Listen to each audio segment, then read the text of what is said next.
ሰላም ጤና ይስጥልኝ ክቡራትና ክቡራን የጠበቃ ዩሱፍ የዩቲዩብ ቻናል ተከታታዮች እንዴት ናችሁ? የአሜሪካን መንግስት አዲስ የቪዛ ደንብ የቪዛ ህግ ሊያወጣ መሆኑ ተሰምቷል። ይህ ህግም እንግዲህ ከሚያዝያ 24 2018 ጀምሮ ተግባራዊ ይደረጋል። ኢትዮጵያም የዚህ የቪዛ ህግ ተግባራዊ ከሚደረግባቸው ሀገሮች አንዷ ሆናለች። በመሆኑም የኢትዮጵያን የቪዛ አመልካቾች እንግዲህ የገንዘብ ዋስትና ይጠየቃል ነው የተባለው። ቪዛ ሲጠይቁ ይሄም እንግዲህ የቪዛ የገንዘብ ዋስትና ወይም ቪዛ ቦንድ ደግሞ ለቢዝነስ ወይም ለቱሪዝም ቪዛ የምታመለክቱ ሰዎች እስከ $15,000 ቦንድ ወይም የገንዘብ ዋስትና እንድታስይዙ ግዴታ የሚጥል ህግ ነው የአሜሪካን መንግስት ያወጣው።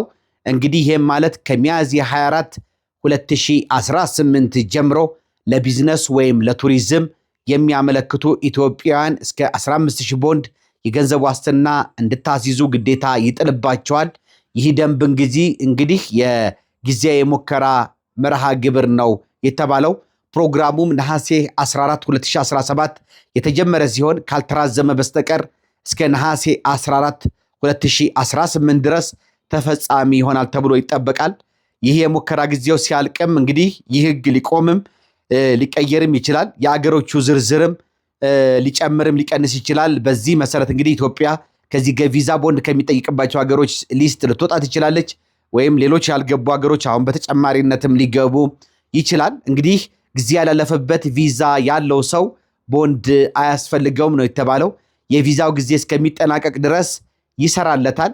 የቦንዱ መጠንን በተመለከተም የቦንዱ መጠን እንግዲህ $5,000፣ $10,000፣ $15,000 ሊሆን ይችላል። ሁሉም ኢትዮጵያዊ እንግዲህ $15,000 ይከፍላል ማለት አይደለም። መጠኑ የሚወሰነው በቃለ ምልልሱ ወቅት በሚሆነው ጉዳዩ በግለሰብ ደረጃ የሚታይ ነው የተባለው። ቦንዱ እንዴት ይከፈላል ለሚለው ቦንዱ የሚከፈለው እንግዲህ የቆንስላ ኦፊሰሩ ቀጥታ ክፈሉ ብሎ ከነገራችሁ በኋላ ብቻ እንደሚሆን ነው የተሰማው። ቃለ ምልልሱ ሳያልቅ ወይም ሳይጠሯችሁ አስቀድማችሁ በምንም አይነት ሁኔታ ክፍያ እንዳትፈጽሙ። ክፍያ የሚፈጸመው እንግዲህ በpay.gov የአሜሪካን ፌዴራል ኦፊሻላዊ የክፍያ ድረገጽ ብቻ ነው። በሌላ ክፍያ መንገዶች እንዳትጭበረበሩ። ክፍያውን በአሜሪካ ዶላር USD ብቻ ነው የሚፈጸመው፣ በሌላ መንገዶች አይፈጸምም። ክፍያውን ከፈጸማችሁ በኋላ ፎርም 1352 የሚባል ቅጽ ሞልተው ለቆንስላ ቢሮ ያቀርባሉ። ይህ ቅጽ እንግዲህ ቦንዱን ተቀብያለሁ ደንቦቹንም ተረድቻለሁ ብለው በጽሁፍ የሚፈርሙበት ሰነድ ነው። ሶስተኛ ወገን ድረገጾችን ወይም ደላሎችን አትጠቀሙ። ያለ ቆንስላ ኦፊሰሩ ትዕዛዝ የተከፈለ ማንኛውም ገንዘብ እንደማይመለስ ተሰምቷል። ቦንዱ የሚመለስባቸው ሁኔታዎችን በተመለከተም እንግዲህ ከነዚህ ሁኔታዎች የተሟሉት እነዚህ አሁን የምነግራችሁ ሁኔታዎች ከተሟሉ ቦንዱ ይሰረዛልና ገንዘቡ ይመለሳል። አንደኛ ተጓዡ በተፈቀደለት ጊዜ ውስጥ ከአሜሪካ ከወጣ፣ ሌላው ቪዛውን ሳይጠቀምበት ካለፈ፣ እንደዚሁም አሜሪካ ደርሶ በመግቢያ አየር ማረፊያ ላይ መግባት ቢከለከል፣ በእነዚህ ሁኔታዎች ለቦንዱ ያሳዛችሁት ገንዘብ ይመለስላችኋል።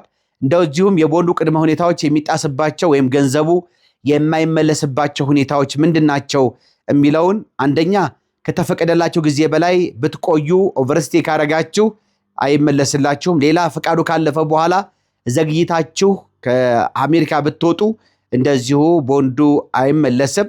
ሌላ የጥገኝነት አሳይለም እንደዚሁም ደግሞ የስደተኝነት ኢሚግሬሽንን ጨምሮ ሌላ የቆይታ ፈቃድ ለማግኘት ካመለከታችሁ እንደዚሁ ለቦንዱ ያሳዛችሁት ገንዘብ አይመለስም ማለት ነው። ሌላ የተፈቀዱ መግቢያና መውጫ አየር ማረፊያዎች ቦንዱ የከፈሉ ቪዛ ባለቤቶች ወደ አሜሪካ በንግድ አየር መንገዶችና በተፈቀዱ አየር ማረፊያዎች ብቻ መግባትና መውጣት አለባቸው። እነሱም የሚከተሉት እንግዲህ 9 አየር ማረፊያዎች ብቻ ናቸው። ቦስተን፣ ኒውዮርክ፣ ዋሽንግተን፣ ዳላስ፣ ኒውዮርክ፣ አትላንታ፣ ቺካጎ፣ ሎስ አንጀለስ፣ ቶሮንቶ እና ሞንትሪያል ናቸው። በየብስ ድንበር፣ በባህር፣ በቻርተር አውሮፕላን ወይም በሌላ መንገድ መጠቀም አይፈቀድም። እንግዲህ ተጨማሪ ይፋዊ መረጃዎችን ከትክክለኛ ምንጮች ብቻ ማግኘት አለባችሁ። ይሄም ከኢቲ usembasy.gov ወይም ደግሞ travel.state.gov ማግኘት ትችላላችሁ ትክክለኛ መረጃዎችን።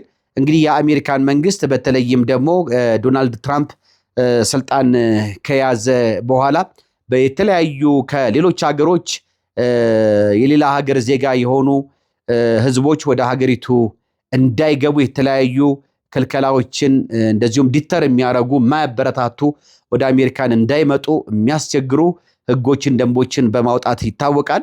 እንደዚሁም በሀገሪቱ የሚገኙ ዜጎችን በተለይም ከመኖሪያ ፍቃድ ጋር በተያያዘ ዲፖርት ያደርጋል በተለያየ ምክንያት የኤዥያ ሀገሮች እንደዚሁም አልፎ አልፎ አፍሪካና በተለይም የላቲን አሜሪካ ሀገሮች በተለይም የአሜሪካ ጎረቤት የሆኑ ሀገሮችን ማስ ዲፖርቴሽን ነው እያደረገ ያለው። እንግዲህ በተለያየ ጊዜም ከቪዛ ጋር የተያያዙ ህጎችን እያወጣ ይገኛል። እነዚህ እንግዲህ የአሜሪካን መንግስት አንዱ ያቀደው ምንድነው? ሰዎች ለቪዛ የሚያስይዙት ቦንድ፣ ለቪዛ የሚከፍሏቸው ክፍያዎች እንደዚሁም ደግሞ የሚጠየቋቸው ቅድመ ሁኔታዎች የአሜሪካንን ቪዛ ለማግኘት ከበድ ካሉ ወደ አሜሪካን የሚመጡ የሰው ፍሰትን ቀንሳለሁ በሚል ነው እንግዲህ እንዲህ አይነት ህጎችን ተግባራዊ እያደረገ ያለው።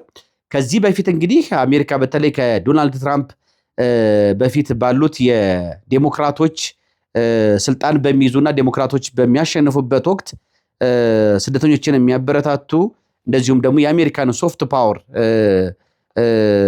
እንትን በማድረግ የዓለም ተጽዕኖ ፈጣሪነቷን የሚያጎሉ ድርጊቶችን በማድረግ በሰው አእምሮ ውስጥ በዓለም ህዝብ አእምሮ ውስጥ አሜሪካንን እንዳባት የመቁጠር አካሄዶችን በመከተል ነበረ ዴሞክራቶች የሚከተሉት። ነገር ግን የሪፐብሊካን ተመራጭ የሆኑት የሀገሪቱ ፕሬዚዳንት ዶናልድ ትራምፕ እንግዲህ ኃይልን እንዳማራጭ እንደዚሁም ደግሞ ክልከላዎችን በመጠቀም እንደዚሁም ደግሞ ከዚህም አልፎ በተለያዩ ዘረኝነቶች እየተወቀሱ ይገኛሉ። ድና የተከበራችሁ ፕሮግራም ተከታታዮች እንግዲህ እንደ አይነት የአሜሪካን ቪዛ ለማግኘት የገንዘብ ዋስትና ወይ ቪዛ ቦንድ መርሃ ግብርን በተለያዩ ሀገሮች ተግባራዊ ማድረግ አንዱ ዓላማ ያደረገውም ሰዎች በቢዝነስ ወይም ለቱሪዝም በሚል ወደ አሜሪካን እንዳይገቡ ክልከላ ለማድረግ ነው።